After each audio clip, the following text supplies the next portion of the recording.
Baik teman-teman, malam ini kita akan bahas tema tentang gimana kita belajar memahami maunya Allah. Gimana kita belajar mengerti apa yang Allah kehendaki di dalam satu peristiwa kalau kita ngalamin sesuatu. Karena kalau kita nggak ngerti maunya Allah, nggak ngerti apa kehendak Allah di dalam apa yang kita alamin, kita jadi gampang putus asa. Kita jadi kadang-kadang malah berburuk sangka kepada Allah. Kalau udah berburuk sangka kepada Allah, pasti kita akan mengambil jalan-jalan yang harusnya kita hindari. Nah, kita belajar nih memahami Allah kayak gimana sih maunya. Dan orang yang dekat sama Allah ngerti banget yang gini-gini nih. Kita pengen belajar kayak gitu juga. Kan ada orang, sebutlah kita ya sama teman. Kita tuh udah dekat sama dia dari SD, kita udah barengan. Sama-sama SD tapi beda SD-nya. Gak lucu ya? Gak ketawa gitu. Dari SD udah barengan, SMP barengan, SMA barengan, kuliah barengan, nikah sendiri-sendiri. Nah udah dari dulu tuh kita udah kenal banget sama dia. Jadi kan kita udah punya feel ya. Udah ngerti banget lah, udah peka banget dia kayak gini, dia kayak gitu, dia lagi sedih, dia lagi marah, dia tersinggung. Kita udah ngerti banget nih. Begitu dia ngomong satu kata, kita langsung ngerti. Misalnya dia ngomong apa gitu, oh berarti dia lagi gak enak hati nih. Dia WA aja nih, di WA kalau dia bilang aku berarti lagi santai. Kalau dia bilang saya berarti dia lagi kayak ada masalah nih sama kita. Ya udah nanti saya tunggu di mana gitu. Oh kayaknya ada salah nih. Jadi kita peka karena kita ngerti dia. Terus ada apa yang kita lakuin tuh kita ngelakukan sesuai dengan, karena kita empati ya, kita ngelakuinnya sesuai dengan apa yang nyaman buat dia. Terus kalau dia misalnya ngelakuin sesuatu kita ngerti kenapa dia melakukan itu. Gak sampai seseorang suuzon. Kenapa ada orang suuzon sama dia? Karena gak ngerti sama dia. Kenapa ada orang yang salah sangka? Karena gak ngerti. Gitu juga kita ke Allah. Sahabat Nabi itu sangat mengerti Allah kayak gimana, Rasul kayak gimana. Sehingga ketika turun ayat Al-Quran, mereka bukan cuma ngerti teks atau makna dari ayat secara tekstual, tapi mereka juga ngerti pesan di balik ayat itu. Ini berarti kita udah berusaha untuk berpikir dengan apa maunya Allah. Kalau bahasa agama dengan logika Rabbaniyah. Bukan dengan logika ilmiah, tapi Rabbaniyah, berpikir dengan logika Allah, bukan dengan logika kita doang. Contoh teman-teman, ketika turun ayat, salah satu ayat terakhir yang turun kepada Nabi di Al-Maidah. Al-yawma akmaltu lakum dinakum wa atmamtu alaikum ni'mati wa raditu lakumul Islam dinan. Hari ini telah aku sempurnakan untuk kalian nikmatku, singkatnya, dan aku ridhoi Islam sebagai agama bagi kalian. Ketika turun ayat ini, sebagian besar para sahabat bertakbir, Allahu Akbar, bahagia gitu. Kenapa bahagia? Karena ayat ini ayat berita gembira, artinya Islam udah sempurna. Islam sudah utuh, syariat udah beres nih. Tapi ada satu sahabat, yaitu Abu Bakar As-Siddiq, malah nangis ketika ayat ini turun. Ketika yang lain berbahagia. Ditanya sama sahabat yang lain, kayak Umar gitu, ya Abu Bakar, wahai Abu Bakar, kenapa kamu bersedih, kenapa kamu nangis? Bukankah ini ayat busyra, berita gembira? Kata Abu Bakar, ya ini ayat berita gembira. Terus kenapa kamu sedih? Soalnya kalau agama sudah sempurna, syariat sudah utuh, berarti tugas Nabi udah selesai. Kalau tugas Nabi udah selesai, berarti sebentar lagi Nabi akan kembali kepada Allah. Ini tanda-tanda perpisahan. Bisa dibilang kalau haji itu ada haji wada, ayat juga ada ayat wada, ayat perpisahan. Salah satu ayat perpisahan surat Al-Maidah ini. Barulah para sahabat yang lain realize dan mereka pun menangis. Ini berpikir, merasanya itu udah benar-benar peka. Kalau bahasa kemanusianya empati gitu. Kayak saya pernah jalan sama istri.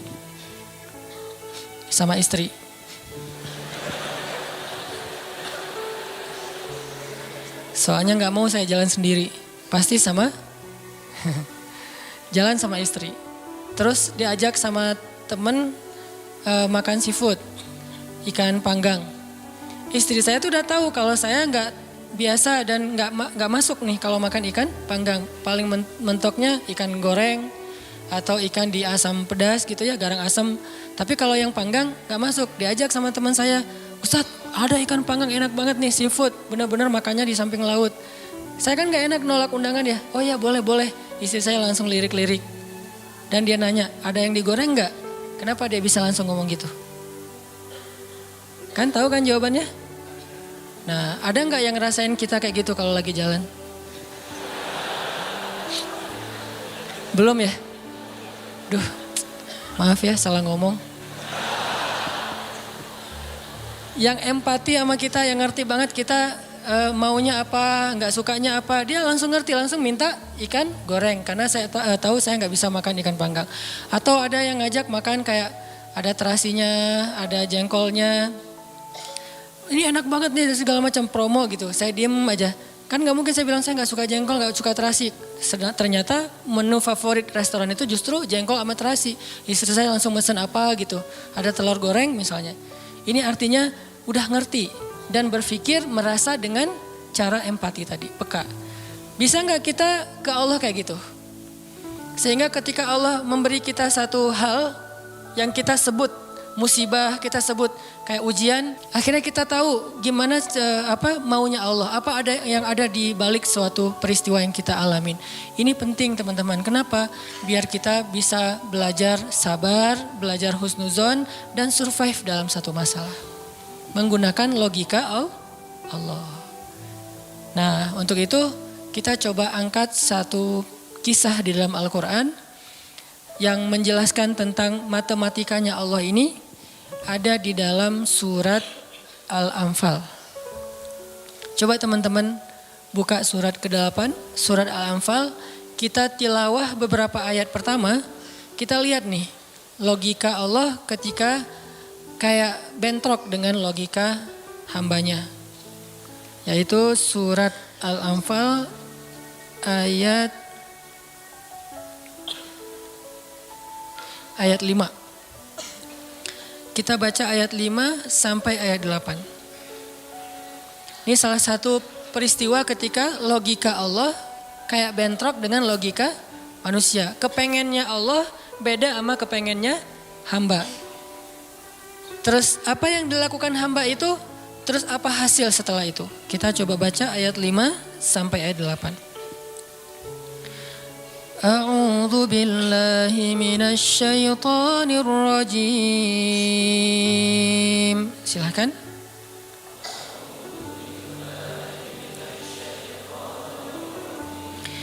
Bismillahirrahmanirrahim.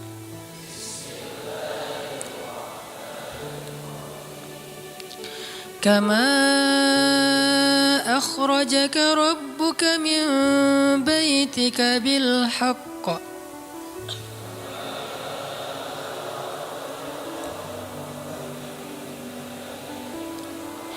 wa inna fariqam minal mu'minina lakarihun.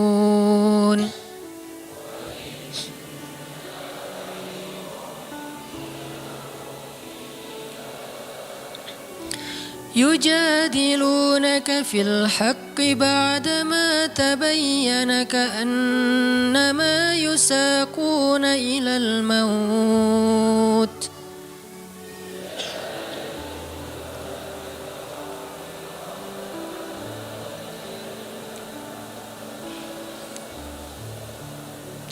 كأنما يساقون إلى الموت وهم ينظرون.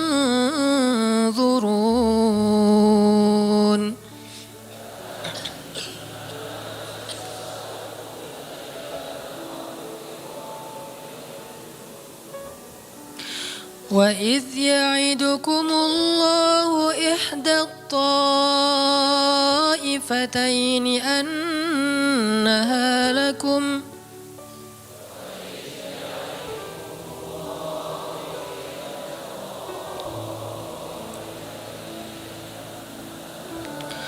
وتودون أن غير ذات الشوكة تكون لكم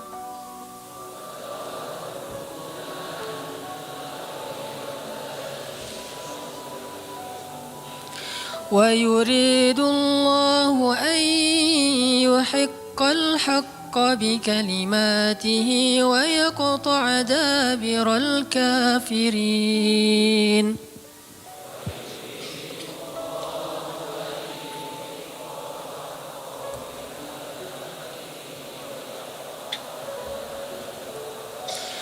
ليحق الحق ويبطل الباطل ولو كره المجرمون.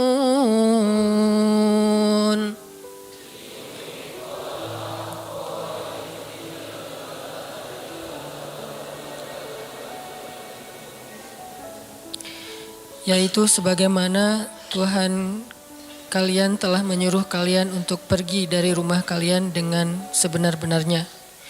Meskipun sesungguhnya sebagian dari orang-orang yang beriman itu tidak menyukainya. Mereka membantahmu wahai Muhammad tentang kebenaran setelah nyata bahwa mereka pasti akan menang. Seakan-akan mereka dihalau kepada kematian sedang mereka melihat sebab-sebab kematian itu. Dan ingatlah ketika Allah menjanjikan kepada kalian bahwa salah satu dari dua golongan yang kalian hadapi adalah untuk kalian, sedangkan kalian menginginkan golongan yang tidak memiliki senjatalah untuk kalian. Tetapi Allah hendak membenarkan yang benar dengan ayat-ayatnya dan memusnahkan orang-orang yang menentang sampai ke akar-akarnya, agar Allah memperkuat yang hak itu Islam dan menghilangkan yang batil atau kemusyrikan, walaupun orang-orang yang berdosa itu tidak menyukainya. Shadaqallahul Azim. Ngerti teman-teman? Agak kurang jelas ya. Kenapa kurang jelas? Karena kita mungkin sebagian belum membaca kisah yang ada di dalam ayat ini. Salah satu tips paling gampang kalau kita pengen ngerti ayat Al-Quran, baca dulu sejarah yang berkaitan dengan ayat itu. Kalau dalam ilmu tafsir itu disebut dengan asbabun nuzul, peristiwa-peristiwa yang menyebabkan turunnya ayat tersebut. Contohnya surat Al-Anfal. Kalau teman-teman pengen ngerti surat Al-Anfal, coba sebelum baca surat Al-Anfal, baca dulu peristiwa Perang Badar secara lengkap. Nanti di buku sejarah tuh ada Perang Badar, cari yang paling tebal, biar nanti pas kita baca detail, banyak hal-hal kecil yang kita jadi ketahuan. Baca peristiwa Perang Badar, setelah berkali-kali baca udah ngerti banget, kayak nonton film berkali-kali sampai hafal. Setelah itu coba baca surat Al-Anfal. Pasti beda. Seolah-olah kita ngalamin ketika ayat itu turun. Itulah bedanya sahabat sama kita. Mereka lebih mengerti Al-Quran karena mereka ngalamin. Nah kita kan cuma membaca teks sejarah, tidak mengalami. Tapi kalau kita baca sejarah berkali-kali lalu baca Al-Anfal, itu akan lebih berasa. Itu yang saya alami. Nah, termasuk ayat yang tadi kita baca. Apa sih yang terjadi sampai turun ayat kayak gini? Yang terjadi dulu di tahun kedua setelah Nabi hijrah ke Madinah, orang-orang Mekah yang dipimpin oleh Abu Sufyan mau berdagang ke Syam. Apa yang mereka bawa dalam karavan dagang? Harta-harta orang Islam yang dirampas ketika orang Islam hijrah ke Madinah. Jadi kayak misalnya Abu Bakar hijrah ke Madinah, harta Abu Bakar yang ditinggalin di Mekah itu dirampas sama Abu Sufyan. Terus ada Suhaib bin Amr Ar-Rumi hijrah ke Madinah, semua harta yang ditinggalkan di Mekah, pasarnya, ladangnya, ternak-ternaknya diambil oleh Abu Sufyan lalu didagangkan ke Syam. Nah, setelah 2 tahun kaum muslimin berada di Madinah, dapat kabar nih kalau Abu Sufyan dan karavan dagangnya baru pulang dari Syam membawa keuntungan hasil dagang harta kaum muslimin yang dirampas di Mekah. Berarti yang dibawa oleh Abu Sufyan harta siapa? Harta kaum muslimin ya, harta sahabat. Sehingga Nabi mengatakan, mari kita cegat Abu Sufyan yang ngelewatin jalur dekat kota Madinah. Karena memang itu jalur lintas antar negara. Mari kita cegat Abu Sufyan dan kita ambil kembali hak kita. Itu tawaran Nabi kepada orang-orang Muhajirin. Makanya bisa dibilang perang Badar ini perang khusus buat orang Muhajirin. Orang Ansor gak boleh ikut. Karena awalnya juga pengen ngambil harta orang Muhajirin. Itu skenario awal. Mencegat karavan dagang untuk mengambil kembali hak mereka. Yang namanya karavan dagang kan gak banyak pengawal. Beda dengan pasukan perang. Paling-paling pengawalnya 10-20 dibandingkan sahabat yang 300 orang, ini kecil. Sedangkan keuntungannya kalau berhasil mencegat besar. Jadi tantangannya, resikonya kecil, keuntungannya besar. Ini skenario awal. Sehingga para sahabat semangat. Udah 2 tahun kita kelaparan, udah 2 tahun kita gak punya apa-apa. Bergantung kepada orang Ansor, gak enak sama orang Ansor. Masa makan terus di rumah orang? Nah sekarang kebetulan harta kita lewat nih. Ya udah kita rampas lagi. Itu skenario awal. Udah siap-siap nih. Udah siap-siap mau berangkat jalan. Tengah jalan Abu Sufyan dapat berita. Kan pakai mata-mata gitu. Dapat berita bahwa kaum muslimin mau mencegat. Akhirnya Abu Sufyan langsung nelpon Abu Jahal. Jahal gitu. Nelpon Abu Jahal. Dan sinyalnya bagus lagi waktu itu. Langsung telepon. Gak putus-putus. Kita mau dicegat nih. Coba kamu kirim pasukan untuk melindungi karavan dagang. Soalnya harta yang kami bawa juga ada hak kamu di situ. Jadi diiming-imingi. Abu Jahal pun kemudian mengumpulkan orang-orang Mekah. Sebanyak kurang lebih 1.000 orang. Untuk mengawal karavan dagangnya Abu Sufyan. Langsung melesat. Satu pasukan bergerak cepat. Sehingga sekarang ada 2 target. 1 karavan dagang, 1 lagi pasukan militer yang jumlahnya 1.000 orang. 3 kali lipat lebih banyak dari kaum muslimin. Tiba-tiba turun ayat kepada Nabi. Terus Nabi mengatakan kepada para sahabat, wahai para sahabat, sekarang kita punya 2 pilihan. Mau tetap mencegat Abu Sufyan atau kita sekarang malah beralih ke Abu Jahal dengan pasukannya. Sok pilih yang mana kalian. Kaum muslimin sebagian besar memilih tetap seperti rencana awal mencegat karavan dagang. Jangan mencegat pasukan. Ngapain kita capek-capek perang sama Abu Jahal, untungnya gak ada. Terus pasukannya lebih banyak, resikonya lebih besar. Dan mereka terlatih, kita sipil yang dipersenjatai seadanya. Mending kita tetap kepada Abu Sufyan, untungnya besar, resikonya kecil, dan sama-sama sipil. Tapi ternyata ketika disuruh pilih kayak gitu, kaum muslimin udah memilih pilihan mereka, Allah memilih pilihan Allah. Kata Allah, enggak, aku memilih kalian menghadapi Abu Jahal. Berat gak sih kayak gitu? Ini matematika Allah, hitung-hitungannya Allah nih. Logika Allah. Kadang hidup kita kayak gitu banget teman-teman. Kita pengen kuliahnya ini, ternyata yang lulusnya bagian ini. Saya dulu pengen kedokteran. Tapi lulusnya malah ke Mesir. Ya alhamdulillah, karena nilai eksatnya jelek. Ya udahlah ke Mesir aja. Dan ke Mesir juga dulu niatnya bukan mau kuliah, mau main. Wah bagus juga kan dulu ada Dunia dan Berita suka perkiraan cuaca gitu kan, internasional. Kairo, hujan gitu. Wah Kairo, pengen kuliah ke luar negeri. Artinya bukan pengennya saya ke Kairo, tapi Allah menghendaki kayak gitu. Bukan pengennya saya menikah, Allah yang menginginkan. Saya pengennya dari dulu, bukan waktu itu. Jadi bukan pengennya saya menunda pernikahan ya. Pengennya mah 17 tahun nikah wilah. Lulus SMA atau belum lulus mah nikah. Tapi pengennya Allah usia 22 tahun. Ada yang 32 tahun. Ada yang 42 tahun. Ada yang masih sendiri. Nah pengennya kita mah udah mau nikah nih sekarang nih. Tapi pengennya Allah, jangan, kamu jaga ibu dulu. Pengennya kita kerjanya kayak gini nih, usaha. Tapi takdirnya Allah jadi misalnya masuk ke pegawai negeri. Atau sebaliknya, pengennya pegawai negeri malah jadi pengusaha. Dan seterusnya.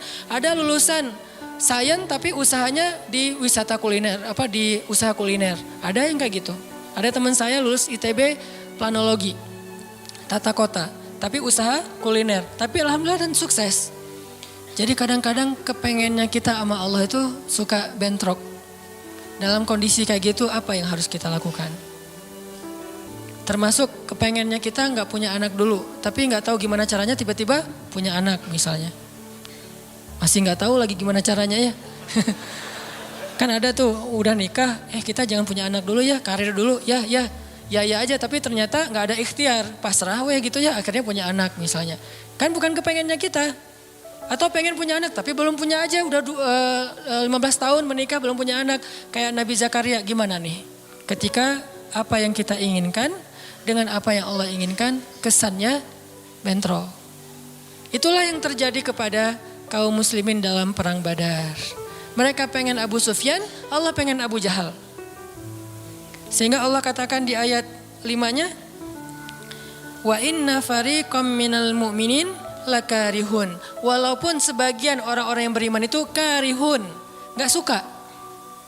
Sehingga pada diam-diam mereka sebetulnya ngeluh gitu. Kenapa ya jadi berubah gini, tahu gini dari awal gitu kan ya. Mulai desas-desus di antara kaum muslimin. Karihun, tidak suka dengan pilihan ini. Gak suka dengan tawaran ini. Inilah yang terjadi. Dan kita kadang-kadang juga karihun dengan kehendak Allah. Karihun, kenapa sih harus kayak gini? Kenapa sih saya hidupnya gini-gini amat? Kenapa saya yang diperlakukan kayak gini? Kenapa? Dulu ada satu tips, katakan saja la'allahu khair. Ya mudah-mudahan ada kebaikan di sini. Yang penting saya udah ikhtiar, jadinya kayak gini, ya udah jalanin aja. Saya udah ikhtiar, jadinya sama dia, ya udah jalanin aja. Mudah-mudahan la'allahu khair. Nah ini kita coba nanti lanjutkan lagi kisah perang Badar. Terus kita coba lihat hubungannya dengan hidup kita tuh kayak gimana. Mudah-mudahan kita bisa tahu apa yang harus kita lakukan kalau keinginan kita dan keinginan Allah kadang-kadang seperti bentrok. Dalam contoh sehari-hari aja. Misalnya mau main, ternyata lapangannya becek misalnya. Kalau buat anak-anak BMX atau skate mau ngetrik ternyata lagi cedera. Atau mau jalan sama seseorang, hujan misalnya. Apain lagi? Mau beli handphone baru. Ternyata usaha kita yang tadi kita udah pikirin ada untungnya malah rugi. Mau jalan-jalan keluar kota, pasangannya sakit. Dan banyak, kadang-kadang penyebabnya sepele banget.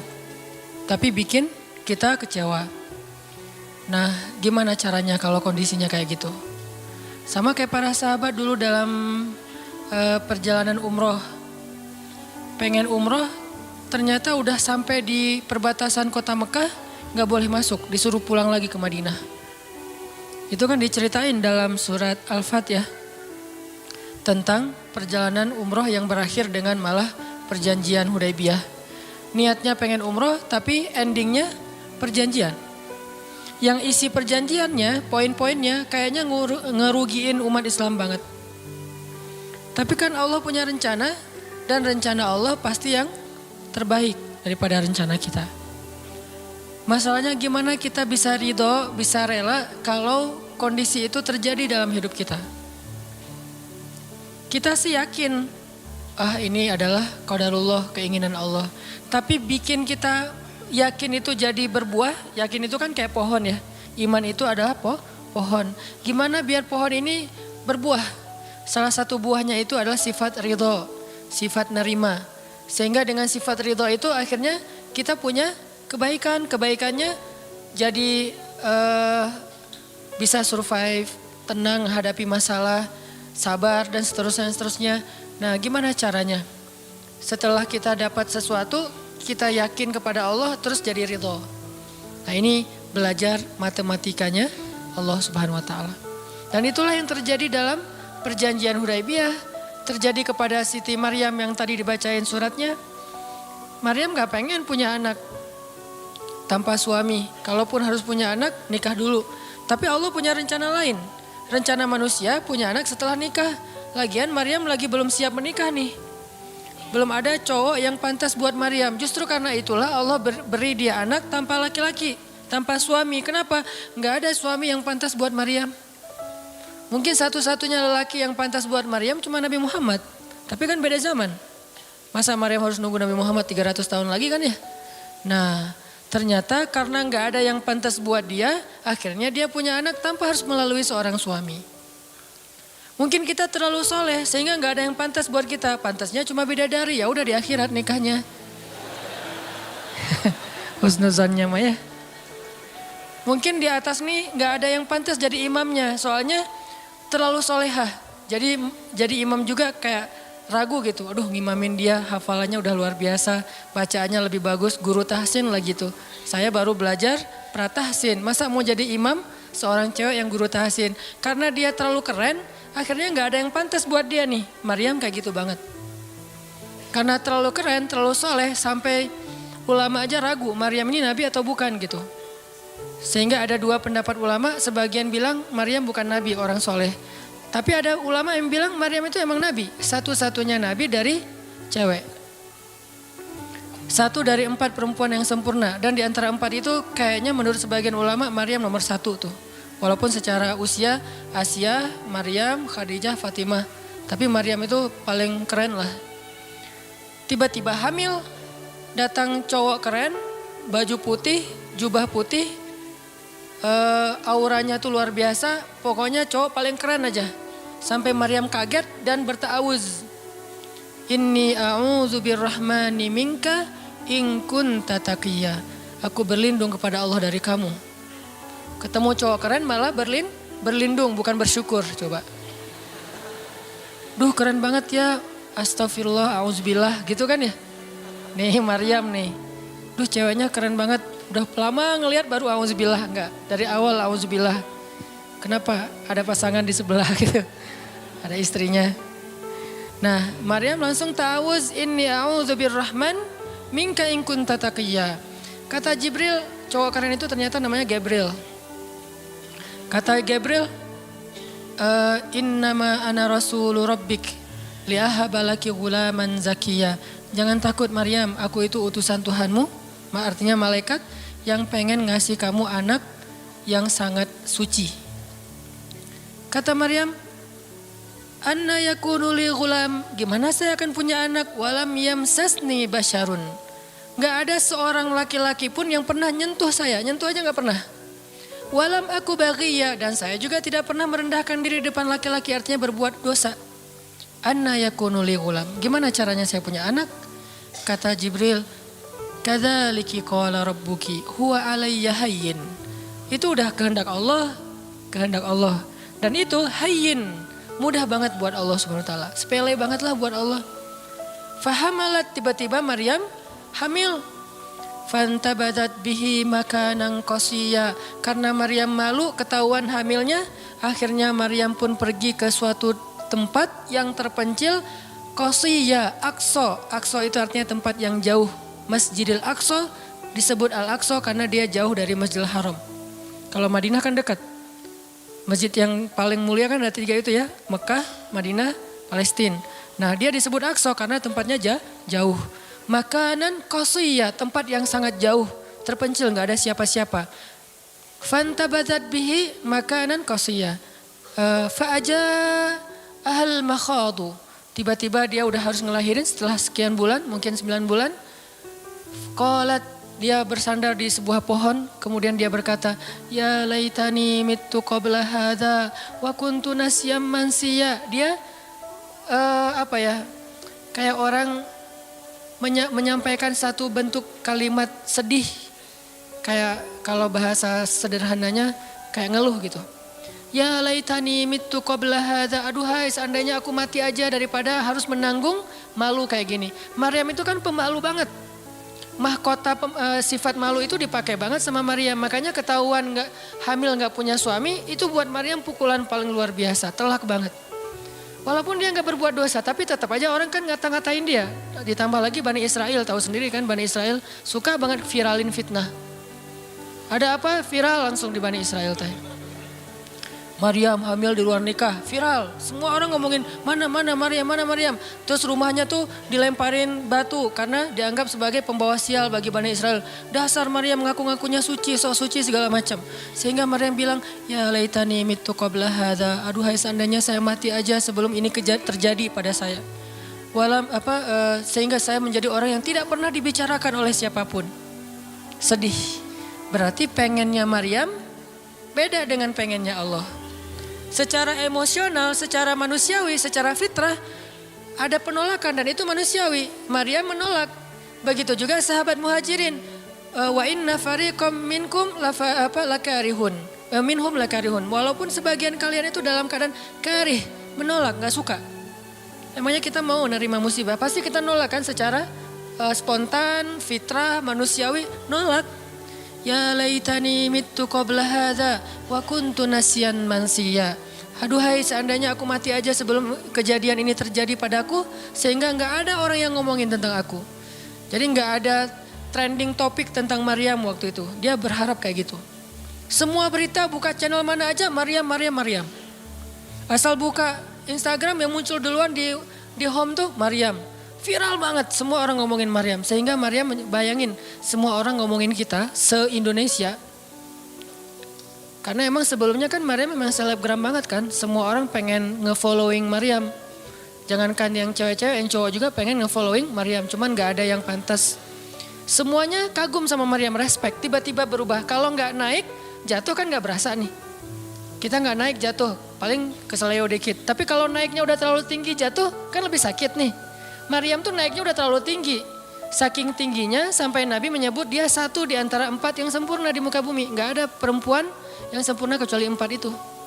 Itu benar-benar dipuja-puja tuh Maryam. Pengen punya anak nanti namanya Maryam. Pengen punya istri kayak Maryam. Pengen punya ibu kayak Maryam. Pokoknya Maryam itu idola banget tuh di zaman tersebut. Bani Israel kalau suka lebaynya luar biasa, kalau benci, wah noraknya juga luar biasa. Itu Bani Israel. Berlebihan gitu. Kalau suka habis-habisan sampai dijadikan Tuhan kan dulu mereka pernah mengangkat seorang laki-laki yang soleh jadi Tuhan. Namanya Uzair. Namanya Uzair. Disebut sebagai anak Tuhan.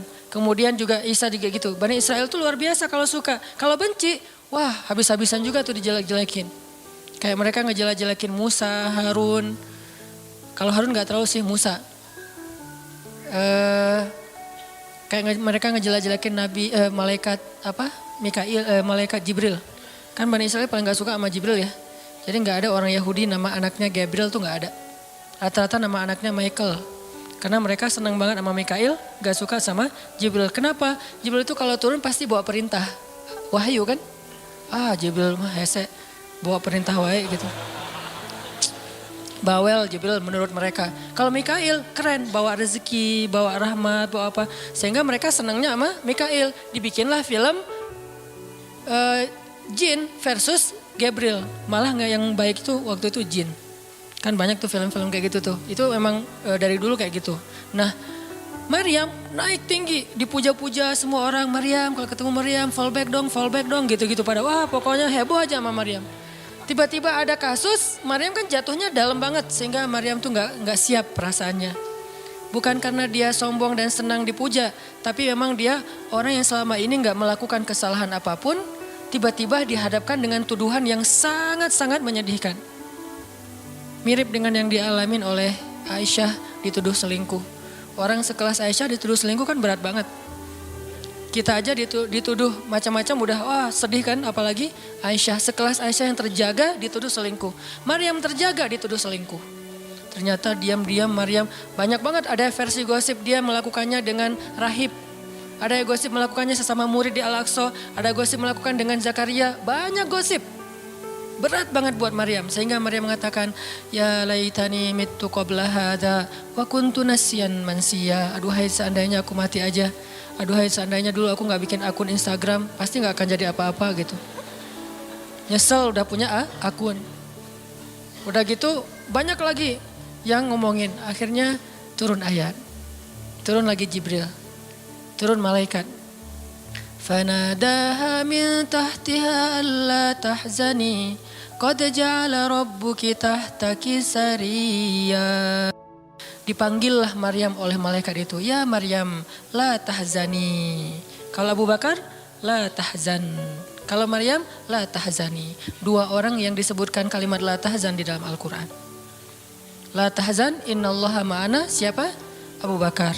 Kalau Maryam, la tahzani. Qad ja'ala rabbuki tahtaki sariyya. Jangan sedih wahai Maryam, gak usah khawatir. Allah udah memunculkan mata air di bawah kakimu. Artinya Allah yang akan merawat kamu, Allah yang akan ngebelain kamu, Allah yang akan deketin kamu, Allah bersama kamu wahai Maryam. Apa pelajarannya di sini teman-teman? Ketika Allah menggunakan logikanya yang kita tidak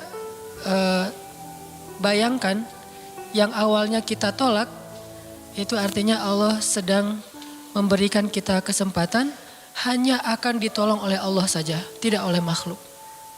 Ketika Allah menempatkan kita dalam satu situasi yang sulit, yang sampai bikin kita kehabisan ide nih gimana cara keluar dari situasi ini, itu berarti Allah lagi ngasih kita kesempatan masuk dalam sebuah situasi yang tidak ada yang bisa nolong kita kecuali Allah. Allah pengen nolong sendiri. Dan pertolongan Allah itu ajaib. Tapi kalau Allah tempatkan kita dalam sebuah situasi yang kita masih berpikir dan menemukan beberapa jalan walaupun belum pasti bisa, berarti kita masih diberikan kesempatan yang nolong kita itu makhluk. Oh minta tolong ke si fulan, minta tolong ke si fulan. Tapi begitu kita mentok, kenapa ya kok berat banget nih masalah saya? Berarti Allah lagi menempatkan kita di sebuah situasi yang Allah sendiri yang akan menolong kita. Itulah perang Badar, itulah perang Ahzab, itulah Hudaybiyah, itulah Maryam, itulah banyak kisah kayak gitu. Situasi yang kayak udah mentok banget, yang gak pernah kita bayangkan, yang kita awalnya pasti nolak secara spontan, berarti Allah lagi nempatin kita di sebuah situasi yang Allah pengen men-treat kita langsung sendiri, gak mau pakai yang lain. Qad ja'ala rabbuki tahtaki sariyya. Allah sendiri yang akan memunculkan mata air di bawah kakimu wahai Maryam. Ayub juga kayak gitu. Semua dokter datang habis uang Ayub untuk biaya dokter tapi gak sembuh. Kenapa? Allah gak pengen kesembuhannya dengan cara-cara yang kebayang oleh Ayub. Allah gak pengen kita dapat jodoh dengan cara yang kebayang oleh kita. Reunian, stalking Instagram, salah ngambil kebab. Pokoknya yang kebayang sama kita itu gak akan. Kenapa? Allah pengen ngasih kita cara yang cuman Allah sendiri yang tahu dan itu surprise. Dan itu istimewa banget. Apa itu? Kalau saya tahu berarti bukan surprise kan? Tunggu aja, masing-masing punya rahasia sendiri-sendiri. Dan ini yang bikin kita terus berharap. Sehingga Maryam tiba-tiba ngelihat di bawah kakinya sama Isa udah ada mata air. Minumlah dari mata air itu. Terus kata Allah, wa huzzi ilaiki bijid'in nakhlah tusaqit alaiki rutban janiyya.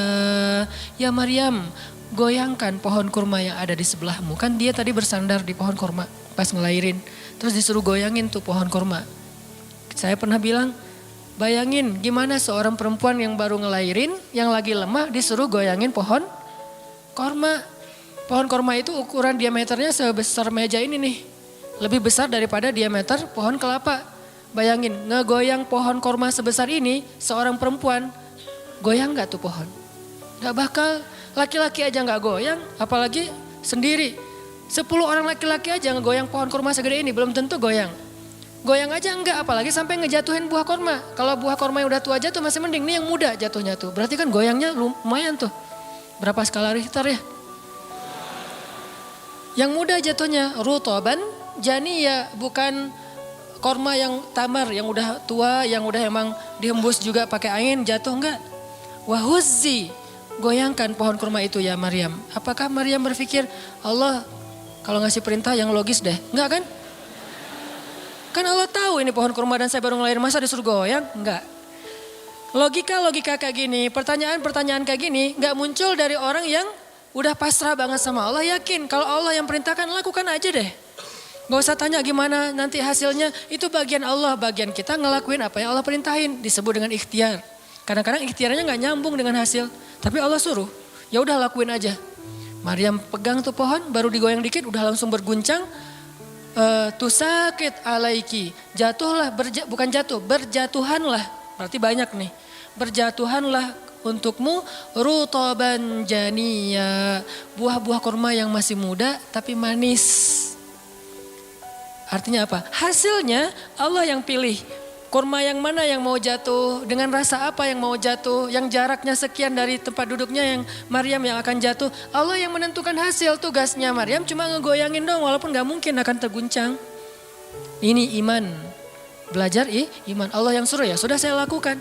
Allah suruh ikhtiar ya saya ikhtiar, Allah suruh berobat ya saya berobat. Tapi hasilnya Allah yang nentuin kayak gimana caranya. Akhirnya rutoban janiyah berjatuhan. Kata Allah, fakuli washrobi wa qarri aina. Makanlah Maryam, minumlah Maryam dan bersenang hatilah kamu dengan semua ini.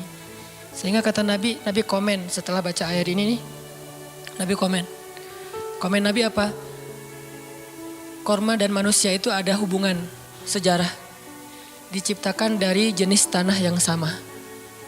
Jadi pohon-pohon lain itu jenis tanahnya beda. Cuman satu yang mirip dengan manusia jenis tanahnya korma. Sehingga salah satu yang cepat merecovery seorang perempuan yang baru ngelahirin adalah makan rutoban janiyah, korma yang yang muda tapi manis. Jangan dikasih ke bayinya ya, keselak, bahaya. Kasih ke ibunya. Kalau ke bayinya tamar, korma yang udah tua, terus dikunyah sama bapaknya dengan syarat bapaknya udah gosok gigi. Jangan habis makan bala-bala, cengek, makan kurma, kasih ke bayi.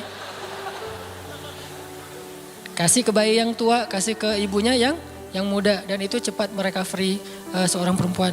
Kata Nabi di situ ada obat dari penyakit. Intinya teman-teman, kayak gitu ternyata cara Allah. Ini logika Allah nih.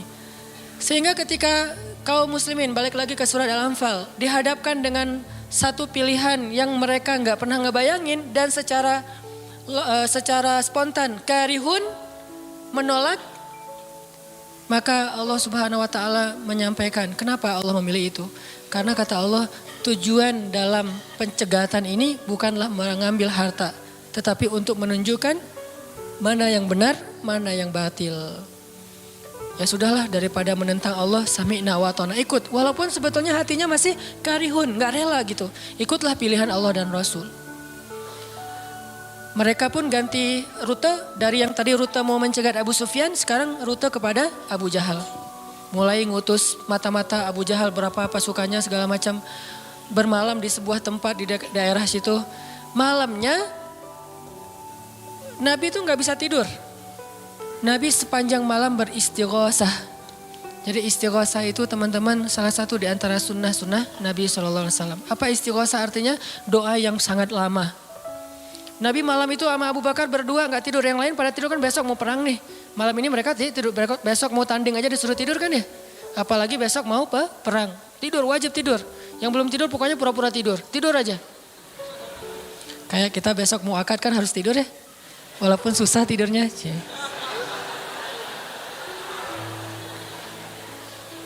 Pokoknya kalau mau akad gak bisa tidur teman-teman. Ngapain? Ngafal aja, saya terima kok. Nanti takut salah saya tolak kan bahaya. Udah diizinin sama calon mertua masih ditolak. Nah malamnya pada tidur kecuali 2 orang. Rasul sama Abu Bakar. Selalu berdua orang ini nih pokoknya soulmate banget. Direkam soulmate-nya di Al-Quran. Rasul beristighosah, doa yang sangat khusyuk. Berharap banget, panjang lagi doanya sepanjang malam. Sampai Nabi mengangkat kedua tangannya itu gak gini, tapi gini. Pernah gak doa kayak gini?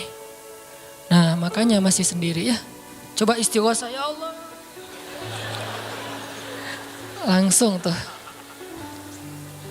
Jadi kalau doa jangan gini doang. Apalagi gini, santai. Sesekali doa, Allah. Ternyata belum naik lagi, sampai mungkin. Dan itu ada sunnahnya, Nabi berdoa kan Nabi berdoa kadang mengangkat tangan, kadang tidak mengangkat tangan. Kayak doa sehari-hari misalnya angkat tangan kan ya. Kayak mau makan misalnya, bismillahirrahmanirrahim amutu wa ahya. Allahumma barik lana gitu ya. Kan gak harus ngangkat tangan. Sarewai ini. Nah udah kadang Nabi doanya gini, nelunjuk. Bukan perintah Allah, ya Allah kasih lo ya, enggak. Nelunjuk dengan filosofi Arab sama filosofi Indonesia beda. Makanya jangan menerjemahkan teks Arab dengan konteks kita, dengan persepsi kita. Terjemahkan dengan persepsi bahasa sendiri. Apa sih maksudnya? Gitulah. Jadi di Arab tuh kalau gini bukan merintah. Gini tuh artinya cuma engkau yang saya harapin ya Allah gitu maksudnya. Jadi kalau ya Allah itu maksudnya engkau doang yang saya harapin, iya karena budua iya karena selain gitu. Bukan ya Allah pokoknya harus ya bukan. Kalau kita pakai dengan logika kita kan, kok doa sih nggak sopan sama Allah kayak gitu-gitu amat. Kalau ke manusia mungkin gitu agak kurang sopan. Kalau ke Allah sopan. Bisa gini, bisa biasa aja, bisa gini. Gini juga ada beberapa level. Ada yang gini, gini, gini sampai ke paling atas. Biasanya yang paling atas tuh bab jodoh sih. Kalau bab kuliah masih gini, kerja, giliran jodoh paling tinggi. Apalagi kalau udah jodohnya balikan sama mantan. Itu kayaknya naik kursi. Lebih tinggi lagi. Jadi malam itu Nabi beristighosah. Sampai syal beliau jatuh, nangis, janggut beliau basah dengan air mata. Nangis panjang malam, ya Allah, jika besok kami kalah perang, terbunuh semua. Mungkin di muka bumi ini gak akan ada lagi orang yang menyebut la ilaha illallah. Abu Bakar ngambil rida syalnya Rasul, ditaruh lagi cukup bagimu ya Rasulullah, cukup ya Rasulullah. Allah udah mendengar. Abu Bakar menenangkan Rasul, tapi Rasulullah terus saja gitu. Kayak kita lagi doa, kata teman, udah Allah udah dengar. Taruh dulu. Kalau kita mah gitu ya. Nah, tapi jangan dibayangin gitu. Rasulullah pasti khusyuk banget, gak kayak kita. Udah selesai berdoa, pagi-pagi sahabat riuh. Innalillah gitu. Kalau kita kan innalillah pasti ada yang meninggal ya. Siapa yang meninggal? Enggak, innalillah itu musibah, enggak harus selalu orang meninggal. Ya Rasulullah maafkan kami. Kenapa? Ternyata sebagian para sahabat malam itu digoda oleh syaitan sehingga semua pada mimpi basah, maaf. Tapi kayak gitu emang sejarahnya. Bukan semua, sebagian besarnya mimpi basah. Sehingga pas bangun mereka dalam keadaan junub, kotor, tidak suci, tapi enggak ada air. Untuk wudhu aja kurang, apalagi untuk mandi. Dan mandi junub kan harus semuanya. Sedangkan besok mereka mau berperang melawan musuh dalam keadaan tidak suci. Ini kayak pertanda buruk gitu. Dan mereka merasa mentalnya makin drop. Tiba-tiba Allah beri ketenangan buat mereka. Turun air hujan. Malam itu hujan turun. Hujannya hujan lokal lagi. Camp kaum muslimin hujan. Camp orang kafir enggak? Hujan. Nyebrang-nyebrang. Hujan enggak. Yang namanya di Indonesia gitu. Di camp kaum muslimin hujan, di campnya orang kafir enggak hujan. Akhirnya pada mandi, alhamdulillah, Allahu Akbar. Itu nanti ada ayatnya setelah itu, coba nanti baca lagi halaman kedua. Ketika ada adegan hujan segala macam, itu ceritanya kayak gitu. Akhirnya makin mantap, alhamdulillah bisa mandi, wudhu, minum. Baru mereka yakin bahwa ini adalah benar-benar perintah Allah. Nah hidup kita tuh kalau kita ngejalanin hal-hal kayak gini, kita bakalan kayak lagi jalan bareng Allah. Sehingga nanti kita akan banyak ngelihat keajaiban-keajaiban Allah. Kalau kita nggak pernah masuk dalam situasi ini, kita tuh kenal Allah cuma dari kata orang, nggak pernah jalan bareng. Kita kayak kenal seseorang, tapi kata teman kita, cuma lihat postingannya doang, tapi nggak pernah jalan bareng, jadi nggak kenal dekat gitu, dan nggak akan dapat feel. Begitu juga kita kenal Allah. Kalau kita kenal Allah hanya dalam situasi normal, wajar, nyaman, berarti kita kenal Allahnya cuma dari katanya, cenah. Nggak pernah ngalamin sendiri. Begitu kita dihadapkan dengan situasi kayak gini, berarti kita lagi diajak Allah jalan bareng. Yuk jalan bareng saya, siap ya Allah. Banyak kejutan-kejutan, banyak yang bikin kita kaget. Kenapa? Karena kita jalannya dengan zat yang maha kuasa. Dia akan tunjukin kekuasaan-kekuasaannya. Dan kekuasaan Allah yang paling luar biasa ditunjukin justru dalam kesulitan. Kalau dalam normal nggak luar biasa namanya. Kayak kita sama teman kita, dia ngasih kita hadiah atau pinjam duit 100.000 pas kita lagi awal bulan, kan biasa aja ya. Coba kalau dia pinjemin duit 50.000 pas akhir bulan, kan luar biasa kan. Jadi makin kita sulit, Allah tunjukin kekuasaannya, di situ kita makin lihat gimana kita tuh bergantung banget sama Allah. Emang Allah bikin skenarionya kayak gitu. Sehingga kalau kita teman-teman dihadapkan atau dikondisikan sama Allah dalam suatu keadaan yang kita nggak siap, yang kita nolak, yang kita berontak, tapi di sisi yang lain kita yakin ini ketentuan Allah, belajar meyakini, oh Allah lagi ngajak saya jalan nih. Allah lagi ngajak saya jalan, biar lebih kenal sama Allah. Biar Allah nunjukin langsung, satu. Kedua, niatin juga, oh Allah pengen memperlakukan saya khusus, nggak mau pakai yang lain, berdua aja biar Allah yang menolong saya. Karena udah nggak bisa ngarap siapa-siapa. Akhirnya kaum muslimin pun melakukan peperangan Badar, duel dulu nih. Jadi ada kayak tarung dulu 3 orang dari kaum muslimin, 3 orang dari orang kafir. Tarung salah satunya jagoannya Nabi, kesayangan dan kebanggaan Nabi banget, anak muda yang bernama Ali bin Abi Thalib. Ali maju kalah musuh, terkapar tiga-tiganya mati. Kaum muslimin bertakbir, ahadun ahad. Yel-yel yang dipakai oleh Bilal dulu di Mekah dipakai oleh kaum muslimin. Menanglah perang Badar.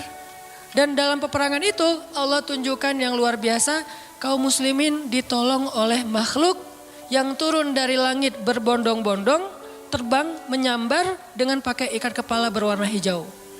Malaikat. Jadi ada khusus malaikat yang tugasnya sebagai malaikat militer. Ini malaikat angkatan udara nih. Malaikat militer. Kalau yang tadi kan di Maryam angkatan darat. Jadi ngasih korma segala macam. Ini angkatan udara. Nyambar dari atas, bayangin. Kaum muslimin lagi perang, tiba-tiba serangan udara kan luar biasa tuh. Dan ini pertolongannya munculnya kenapa? Karena kaum muslimin memilih pilihan Allah. Menggunakan logika Allah. Di logika itu, di jalan itu, di kondisi itu, Allah bakalan nunjukin banyak keajaiban. Kalau kita pengen lihat keajaiban, belajarlah untuk bersabar kalau kita tiba-tiba berada dalam kondisi kayak gitu. Kalau enggak, kita enggak akan pernah ngelihat keajaiban dan kebesaran Allah.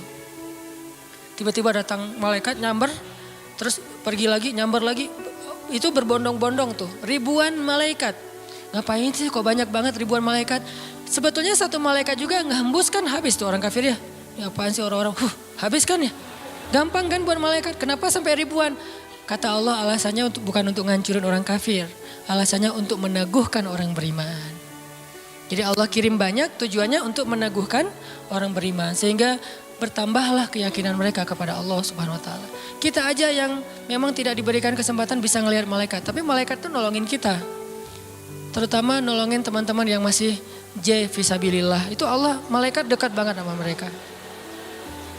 Saya udah gak tega nyebutnya. Udah lama kan saya gak menggunakan kata itu ya. Gak tega juga lama-lama. Teman-teman yang masih sendiri, yang masih dalam penantian, malaikat itu kalian gak sendiri. Ada malaikat di sebelah. Malaikat juga kasihan sama kita. Kita aja yang nggak ngelihat. Ada malaikat. Kenapa di sini? Saya khusus ditugaskan nemenin orang-orang kayak kamu dan teman-teman kamu. Oh ya, malaikat yang khusus nemenin yang berstatus J tadi. Ada hadisnya Ustadz? Nggak ada sih. Tapi yakinlah bahwa malaikat itu diutus untuk menolong orang-orang yang sabar. Status sabar kan bisa status masalah tadi, bisa masalah rezeki, bisa masalah sakit. Pokoknya ada malaikat aja yang nolongin mereka.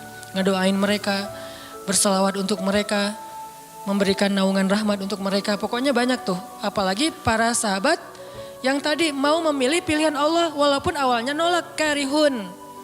Karena udah milih pilihan Allah, Allah berikan pertolongan yang luar biasa.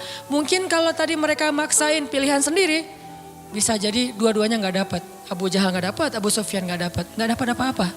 Untungnya mereka bersabar memilih pilihan Allah. Itulah hidup.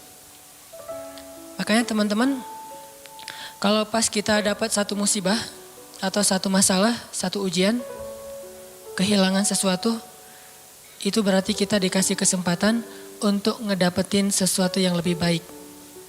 Gimana caranya? Berhusnuzon kepada Allah. Karena kata Allah, ana inda dhanni abdi bi, aku tergantung prasangka hambaku kepadaku. Berarti kalau kita misalnya lagi dapat masalah, terus kita berhusnuzon, oh Allah pengen ngasih yang lebih baik. Itu Allah berarti kayak gitu. Kan kesempatan kan? Kenapa kita malah gunain kesempatan itu untuk bersuuzon? Kenalah kita dengan apa yang kita persangkakan. Aku tergantung prasangka hambaku kepadaku. Pas ada musibah kehilangan sesuatu, oh mungkin memang Allah pengen ngasih saya yang lebih baik dari ini. Ini kan udah lama saya pakai nih, udah 2 tahun, 3 tahun, pengen diganti sama Allah. Itu gitu banget Allah tuh sama kita. Terus kenapa kita gak mau berprasangka baik kalau kayak gitu? Masalah yakin. Kalau kita malah pas dikasih musibah kehilangan sesuatu bilang, apa lagi maunya Allah, kayaknya Allah gak senang dengan saya taubat nih. Maka Allah juga akan memperlakukan kita kayak kita prasangkain.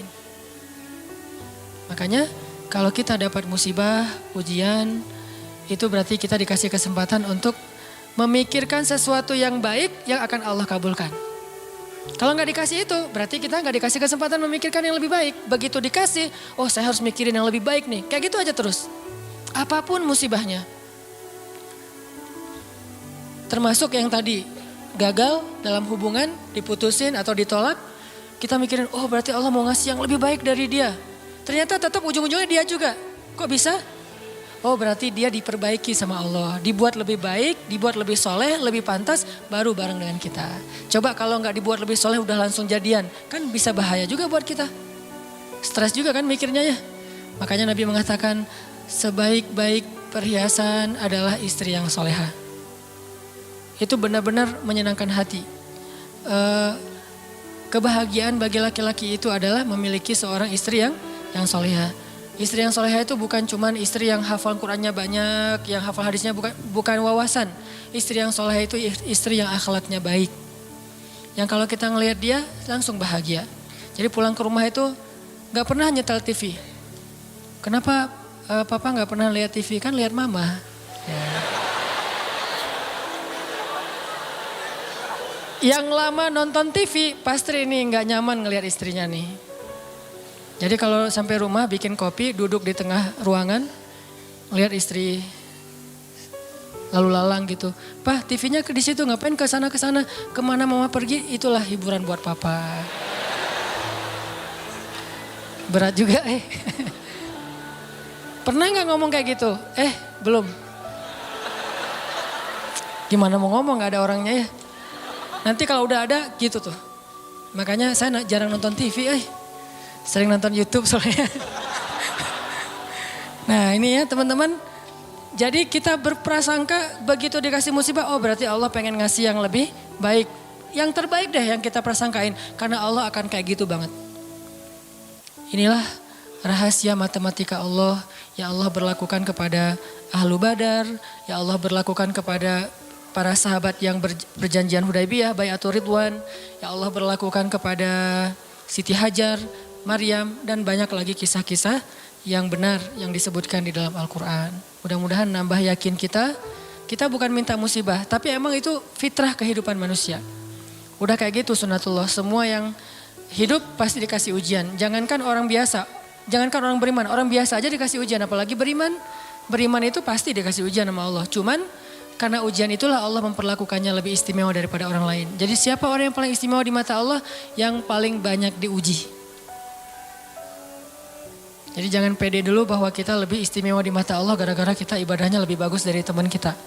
Bisa jadi teman kita nggak tahajud. Bukan berarti nggak perlu tahajud ya, tahajud keren, bagus, luar biasa.